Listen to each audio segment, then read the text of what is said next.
तो dear friends, welcome to math Brijendra coaching centre. Dear friends, MP forest guard 2026 science विज्ञान का selection test number 5 मैं आप सभी के लिए लेके आ चुका हूं। डियर फ्रेंड्स, जो तैयारी शुरू कर दिया है सिलेक्शन ले जाएगा। एनसीईआरटी के टॉप 20+ क्वेश्चन हम डेली देखते हैं डियर फ्रेंड्स इस वीडियो में, जो आपके एग्जाम के लिए बहुत बहुत इंपॉर्टेंट है। Dear, MP forest guard form apply करने का लास्ट डेट है 14 मार्च। कल तक इसका लास्ट डेट है डियर फ्रेंड्स। कल तक आप सभी लोग फॉर्म अप्लाई कर दीजिएगा। ओके डियर फ्रेंड्स, जो भी स्टूडेंट्स इस वीडियो में नए होंगे इस चैनल पर, तो प्लीज़ चैनल को पहले सब्सक्राइब कर लेंगे, और सब्सक्राइब करने के साथ साथ इस घंटी वाले निशान को प्रेस जरूर कर लेंगे, तभी आगे के वीडियो का नोटिफिकेशन आपको मिलेगा। और हाँ डियर फ्रेंड्स, इस अंगूठे वाले निशान को प्रेस कर दीजिए, मीन्स वीडियो को लाइक कर दीजिए, और ज़्यादा से ज़्यादा शेयर कर देना है अपने सभी दोस्तों में एंड स्टडी ग्रुप में जो भी एमपी फॉरेस्ट गार्ड में फॉर्म अप्लाई किए हैं। ओके, तो चलिए देखते हैं डियर फ्रेंड्स पहला क्वेश्चन। वीडियो के लास्ट में कमेंट सेक्शन में आप सभी लोग जरूर बताइए डियर फ्रेंड्स आपका कितना क्वेश्चन करेक्ट हुआ। ओके, पहला क्वेश्चन, मुक्त रूप से निलंबित चुंबक किस दिशा की ओर संकेत करता है? पश्चिम दक्षिण, उत्तर दक्षिण, पूर्व उत्तर, पूर्व पश्चिम। करेक्ट आंसर हो जाएगा डियर फ्रेंड्स विकल्प नंबर बी, उत्तर दक्षिण की ओर संकेत करता है। मुक्त रूप से निलंबित चुंबक उत्तर दक्षिण दिशा की ओर संकेत करता है। उत्तर दिशा सूचित करने वाले ध्रुव को चुंबक का उत्तरी ध्रुव या धनात्मक ध्रुव तथा दक्षिण दिशा को सूचित करने वाले ध्रुव को चुंबक का दक्षिणी ध्रुव या ऋणात्मक ध्रुव कहते हैं। इंपॉर्टेंट पॉइंट है डियर फ्रेंड्स, सभी पॉइंट को नोट डाउन जरूर करते जाइएगा। एग्जाम टाइम में आप वीडियो नहीं देख सकते, लेकिन आप नोट से रिवीजन कर सकते हैं। ओके, नेक्स्ट क्वेश्चन, गतिज ऊर्जा के बारे में कौन सा गलत है? गतिमान वस्तुओं में गतिज ऊर्जा होती है, बिल्कुल सही है। स्थिर अवस्था के दौरान वस्तु में निहित ऊर्जा गतिज ऊर्जा कहा जाता है, गलत। स्थिर अवस्था के दौरान जो वस्तु में निहित ऊर्जा होती है उसे स्थितिज ऊर्जा कहा जाता है। ठीक है, सी ऑप्शन देखिए, एक वस्तु गति के आधार पर इसके द्वारा प्राप्त ऊर्जा को गतिज ऊर्जा के रूप में जाना जाता है, ये भी बिल्कुल सही कथन है। लास्ट, इसकी गणना kinetic energy equal half mv² द्वारा की जाती है, बिल्कुल ये भी सही है। ठीक है, तो इसका कौन सा विकल्प गलत हो जाएगा? विकल्प नंबर बी इसका गलत हो जाएगा। ओके, स्थिर अवस्था में निहित ऊर्जा स्थितिज ऊर्जा होती है, अतः विकल्प बी गलत है। गतिज ऊर्जा किसी पिंड की वह अतिरिक्त ऊर्जा है जो उसके रेखीय वेग अथवा कोणीय वेग अथवा दोनों के कारण होती है। गतिज ऊर्जा एक अदिश राशि है, इसकी कोई दिशा नहीं है। पिंड की गतिज ऊर्जा को के द्वारा व्यक्त किया जाता है, के बराबर हाफ mv², इसका फार्मूला होता है। इंपॉर्टेंट फार्मूला है डियर फ्रेंड्स, याद रखिएगा। ठीक है, काइनेटिक एनर्जी इक्वल होता है 1/2 multiply by M multiply by V का स्क्वायर। एम मास होता है डियर फ्रेंड्स द्रव्यमान, और वी आपका वेग होता है। ठीक है, चलिए नेक्स्ट क्वेश्चन डियर फ्रेंड्स, बहुत इंपॉर्टेंट क्वेश्चन। 450 न्यूटन भार वाली लड़की का द्रव्यमान क्या होगा? 45.9 kg, 45 kg, 459 kg, 450 kg। Dear friends, भार जो होता है ना, वेट इक्वल होता है मास मल्टीप्लाई बाय आपका गुरुत्वीय त्वरण। ठीक है, तो भार आपको वेट कितना दिया है? 450 न्यूटन। आपको निकालना क्या है? मास निकालना है, गुणे जी का मान कितना होता है डियर फ्रेंड्स? आप बोलेंगे सर 9.8 होता है। ठीक है, तो यहाँ एग्जैक्ट अगर आप 9.8 ले रहे हैं, ठीक है, तो इसको सोल्व करेंगे तो मैं यहाँ 9.8 ना लेकर के 10 लेता हूँ डियर फ्रेंड्स, तो लगभग कितना आ जाएगा मास निकल करके? आप बोलेंगे सर 45 kg आ जाएगा। ठीक है, अगर मैं 10 लेता हूँ तो अगर 9.8 लूँगा तो 45 से थोड़ा सा क्या आएगा? ज़्यादा आएगा, तो 45 से थोड़ा सा ज़्यादा मास आएगा, मतलब 45.9 kg आ जाएगा। विकल्प नंबर पहला आपका करेक्ट हो जाएगा। आप यहाँ देख सकते हैं dear friends, weight equal mass into गुरुत्वीय त्वरण होता है। Okay dear friends, next question very important question dear friends, इस क्वेश्चन को नोट डाउन करके रखिए। जितना भी क्वेश्चन आपको मैं करा रहा हूँ सभी टॉप मोस्ट क्वेश्चन है, सभी क्वेश्चन को अच्छे से नोट करिए डियर फ्रेंड्स। 100% पूछे जाने के आपके एग्जाम में पॉसिबिलिटी है ये सभी क्वेश्चन। देखिए, पूछा जा रहा है कि जब एक नाविक आगे की दिशा में कूदता है तब नाव पीछे की तरफ हट जाती है। यह उदाहरण न्यूटन के कौन से नियम को दर्शाता है? पहला विकल्प दिया है गति का पहला और दूसरा नियम, गति का तीसरा नियम, गति का दूसरा नियम, गति का पहला नियम। करेक्ट आंसर होगा डियर फ्रेंड्स विकल्प नंबर बी गति का तीसरा नियम, क्रिया प्रतिक्रिया का नियम जिसे आप बोलते हैं। ओके, यह उदाहरण न्यूटन के तीसरे नियम को दर्शाता है। न्यूटन के गति के तीसरे नियम के अनुसार प्रत्येक क्रिया के बराबर परंतु विपरीत दिशा में प्रतिक्रिया होती है, अर्थात दो वस्तुओं की पारस्परिक क्रिया में एक वस्तु जितना बल दूसरी वस्तु पर लगाती है, दूसरी वस्तु भी विपरीत दिशा में उतना ही बल पहली वस्तु पर लगाती है। इस नियम को क्रिया प्रतिक्रिया का नियम भी कहते हैं, जैसा कि मैं आप सभी को बताया। इसके उदाहरण देख लीजिए। बंदूक से गोली छोड़ते समय पीछे की ओर झटका लगना, यह न्यूटन की गति का तीसरा नियम है। रॉकेट का आगे बढ़ना, नाव खेने के लिए बांस से जमीन को दबाना, ऊंचाई से कूदने पर चोट लगना आदि। नेक्स्ट क्वेश्चन डियर फ्रेंड्स, तुलनात्मक रूप से ऊष्मा के कुचालक होते हैं कॉपर और आयरन, एल्युमिनियम, सोना और चांदी, कॉपर और एल्युमिनियम, सीसा और पारा। करेक्ट आंसर हो जाएगा डियर फ्रेंड्स, तुलनात्मक रूप से ऊष्मा के कुचालक कौन होते हैं? सीसा और पारा। ठीक है, पीबी और एचजी। ओके, चलिए दिए गए विकल्पों में सोना, चांदी, तांबा, लोहा और एल्युमिनियम ऊष्मा और विद्युत के अच्छे सुचालक हैं। सीसा पीबी प्लम्बम और पारा एचजी हाइड्रोजियम धातु होते हुए भी अन्य धातुओं की तुलना में ऊष्मा के अपेक्षाकृत कुचालक होते हैं। नेक्स्ट क्वेश्चन डियर फ्रेंड्स, परावर्ती किरणों के वास्तविक प्रतिच्छेदन द्वारा निर्मित प्रतिबिंब जो हम स्क्रीन पर देखते हैं खाली स्थान होते हैं, आभासी होते हैं, वास्तविक होते हैं, काल्पनिक होते हैं, संभाव्य होते हैं। करेक्ट आंसर हो जाएगा डियर फ्रेंड्स विकल्प नंबर बी, ये सभी वास्तविक होते हैं। प्रकाशिकी में जब किसी प्रकाशीय युक्ति से निकलने वाली किरणें वास्तव में किसी बिंदु पर मिलती हैं तो उस बिंदु पर वास्तविक प्रतिबिंब बनता है।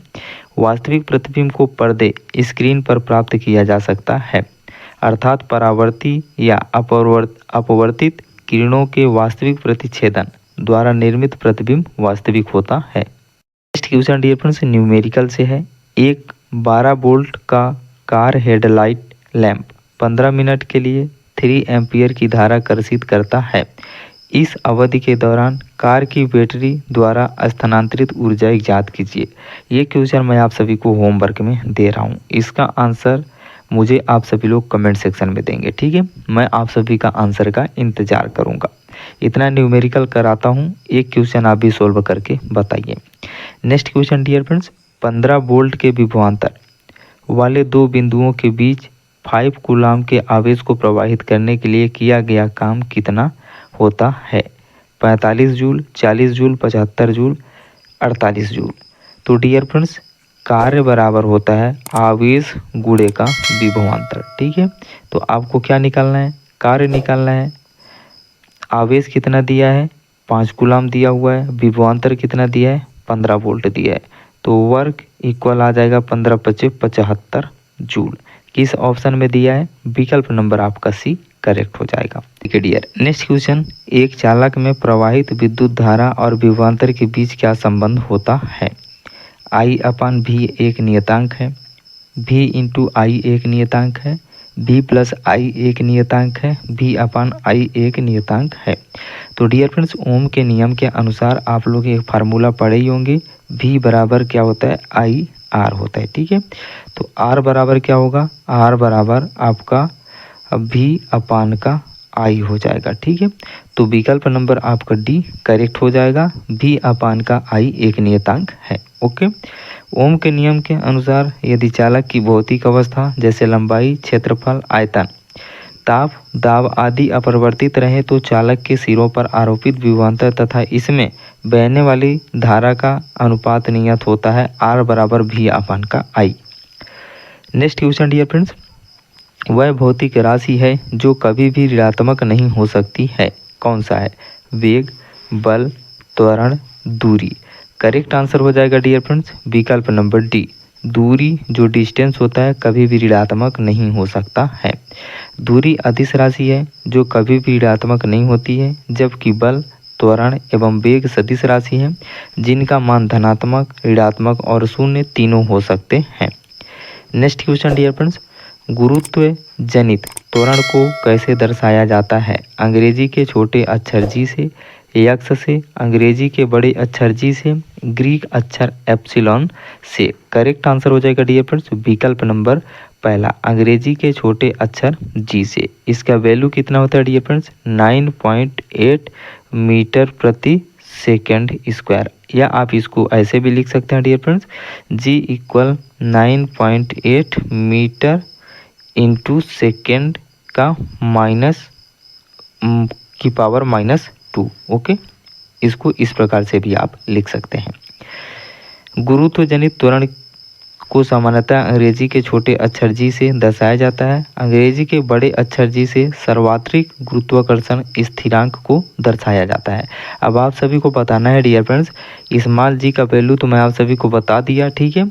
आप सभी को बताना है कि कैपिटल जी का मान क्या होता है, ठीक है। सार्वत्रिक गुरुत्वाकर्षण नियतांक का मान कितना होता है, प्लीज आप सभी लोग कमेंट सेक्शन में जरूर बताइएगा। नेक्स्ट क्वेश्चन डियर फ्रेंड्स, यदि 3 ओम, 2 ओम और 6 ओम के प्रतिरोध समानांतर क्रम में संयोजित हैं तो उनके संबंध में निम्नलिखित में से कौन सा कथन सही होगा? 6 ओम के प्रतिरोध से गुजरने वाली धारा अधिकतम होगी, प्रत्येक प्रतिरोध से गुजरने वाली धारा बराबर होगी, प्रत्येक प्रतिरोध में विभवांतर बराबर होगा, प्रतिरोध का मान बढ़ेगा। करेक्ट आंसर होगा डियर फ्रेंड्स विकल्प नंबर सी, प्रत्येक प्रतिरोध में विभवांतर बराबर होगा। जब प्रतिरोध को समानांतर क्रम में संयोजित किया जाता है तो प्रत्येक प्रतिरोध में विभवांतर समान होता है और धारा अलग अलग होती है। नेक्स्ट क्वेश्चन डियर फ्रेंड्स, विद्युत धारा के मापन हेतु निम्न में से किस उपकरण का प्रयोग किया जाता है? वोल्ट मीटर का, अमीटर का, गैल्वेनोमीटर का, रिहोस्टेट का। करेक्ट आंसर हो जाएगा डियर फ्रेंड्स विकल्प नंबर बी, अमीटर का उपयोग किया जाता है। विद्युत धारा को मापने के लिए एमीटर का प्रयोग तथा विभवांतर को मापने के लिए वोल्ट मीटर का प्रयोग किया जाता है। नेक्स्ट क्वेश्चन डियर फ्रेंड्स, जिन पदार्थों से होकर वस्तुओं को स्पष्ट रूप से नहीं देखा जा सकता है उसे खाली स्थान कहते हैं। पारभासी, चमक, अपारदर्शी, पारदर्शी। करेक्ट आंसर होगा डियर फ्रेंड्स पारभासी, विकल्प नंबर आपका पहला करेक्ट हो जाएगा। वेरी वेरी इंपॉर्टेंट क्वेश्चन है ये भी डियर फ्रेंड्स, नोट डाउन जरूर करिएगा। ओके, नेक्स्ट क्वेश्चन, स्पष्टीकरण देख लीजिए डियर फ्रेंड्स, जिन पदार्थों से होकर वस्तुओं को स्पष्ट रूप से नहीं देखा जा सकता है उसे पारभासी पदार्थ कहते हैं। पारभासी पदार्थ निम्न है: चिकना कागज, घिसा, कांच आदि। पारदर्शी, जिन पदार्थों से होकर वस्तुओं को स्पष्ट रूप से देखा जा सकता है उन्हें पारदर्शी पदार्थ कहते हैं, जैसे कांच, जल, वायु आदि। अपारदर्शी, वैसे पदार्थ जिनसे होकर आप वस्तुओं को आर पार नहीं देख सकते उन्हें अपारदर्शी पदार्थ कहते हैं, जैसे पेपर, धातुएं, लकड़ी आदि। ओके, नेक्स्ट क्वेश्चन, 12 किलोग्राम द्रव्यमान की कोई वस्तु एक नियत ऊंचाई पर स्थित है। वस्तु की स्थितिज ऊर्जा 600 जूल है। वस्तु की भूतल से ऊंचाई कितनी होगी? यहाँ स्मॉल जी का मान आपको 10 मीटर प्रति सेकेंड स्क्वायर दिया हुआ है। डियर फ्रेंड्स, यहाँ स्थितिज ऊर्जा का वैल्यू आपको दिया है 600 जूल। स्थितिज ऊर्जा का फार्मूला क्या होता है डियर फ्रेंड्स? mgh होता है, ठीक है। mgh होता है, mgh का वैल्यू आपको दिया है 600 जूल। ओके, आपसे पूछा क्या जा रहा है डियर फ्रेंड्स? हाइट पूछा जा रहा है, एच कितना होगा। तो एम का वैल्यू भी दिया है, बिल्कुल दिया है। द्रव्यमान कितना दिया है? 12 kg। तो एम के जगह पे आप 12 kg लिख देंगे, गुड़े स्मॉल जी का मान 10 मीटर प्रति सेकेंड स्क्वायर 10 लिख देंगे, और गुड़े एच का वैल्यू निकालना है तो एच आप लिख देंगे बराबर 600 जूल कर देंगे, ठीक है। एक जीरो से एक जीरो कैंसिल आउट हो जाएगा डियर फ्रेंड्स, और यहाँ से 12 पंचे 60, 12 पंचे 60, 5 आ जाएगा। तो एच इक्वल कितना आ गया? 5 मीटर आ गया। मतलब कि कितने ऊंचाई पर स्थित है? 5 मीटर की ऊंचाई पर स्थित है। नेक्स्ट क्वेश्चन डियर फ्रेंड्स, कई प्रतिरोधों को समानांतर क्रम में संयोजित करने को इनमें से किसके समतुल्य माना जा सकता है? चालक की लंबाई में वृद्धि करना, चालक के अनुप्रस्थ काट के क्षेत्रफल में कमी करना, चालक के अनुप्रस्थ काट के क्षेत्रफल में वृद्धि करना, चालक के प्रतिरोध में वृद्धि करना। करेक्ट आंसर हो जाएगा डियर फ्रेंड्स चालक की अनुप्रस्थ काट के क्षेत्रफल में वृद्धि करना। कई प्रतिरोधों को समानांतर क्रम में संयोजित करने पर परिपथ का कुल प्रतिरोध कम हो जाता है। यह चालक के अनुप्रस्थ काट के क्षेत्रफल में वृद्धि करने के समतुल्य है, क्योंकि प्रतिरोध R equal rho into L अपान ए के अनुसार क्षेत्रफल एरिया को बढ़ाने पर प्रतिरोध का मान R का मान क्या हो जाता है, कम हो जाता है। ओके, नेक्स्ट क्वेश्चन, सूर्य को देखने के लिए किस यंत्र का प्रयोग किया जाता है? सन मीटर का, टेलीस्कोप का, हेलियोस्कोप का, स्ट्रोबोस्कोप का। करेक्ट आंसर होगा डियर फ्रेंड्स विकल्प नंबर सी, हेलियोस्कोप का उपयोग किया जाता है सूर्य को देखने के लिए। सूर्य को देखने के लिए हेलियोस्कोप यंत्र का प्रयोग किया जाता है। टेलीस्कोप दूर की वस्तुओं को देखने के लिए प्रयुक्त होता है। नेक्स्ट क्वेश्चन डियर फ्रेंड्स, खाली स्थान की एसआई इकाई जूल प्रति सेकंड है। बल का, कार्य का, प्रतिरोध का, शक्ति का। जो पावर होता है डियर फ्रेंड्स, शक्ति, ठीक है, पावर इक्वल होता है आपका वर्क अपॉन टाइम, ठीक है, वर्क अपॉन टाइम। तो शक्ति पावर का मात्रक क्या होता है, एसआई वाट होता है, ठीक है। तो वाट इक्वल कार्य का एसआई मात्रक क्या होता है, जूल होता है, और टाइम का एसआई मात्रक क्या होता है, सेकेंड होता है। तो वाट इक्वल जूल अपॉन सेकेंड हो जाएगा। तो जूल प्रति सेकेंड किसकी इकाई है, वाट, पावर की, शक्ति की। विकल्प नंबर डी आपका करेक्ट हो जाएगा। शक्ति कार्य करने की दर है P equal W upon T, कार्य की इकाई जूल और समय की इकाई सेकेंड है, अतः शक्ति की इकाई जूल प्रति सेकेंड है, जिसे वाट भी कहते हैं। नेक्स्ट क्वेश्चन डियर फ्रेंड्स, किसी परिपथ में विद्युत धारा के प्रवाह की दिशा को दर्शाने के लिए किस उपकरण का प्रयोग किया जाता है? गैल्वेनोमीटर का, रियोस्टेट का, वोल्टमीटर का, अमीटर का। करेक्ट आंसर हो जाएगा डियर फ्रेंड्स गैल्वेनोमीटर का। ओके, किसी परिपथ में विद्युत धारा के प्रवाह की दिशा को दर्शाने के लिए या धारा की उपस्थिति का पता लगाने के लिए गैल्वेनोमीटर का प्रयोग किया जाता है। अमीटर धारा का मान मापता है।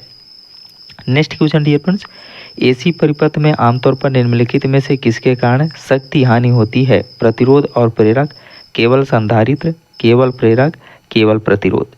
करेक्ट आंसर हो जाएगा डियर फ्रेंड्स विकल्प नंबर डी, केवल प्रतिरोध।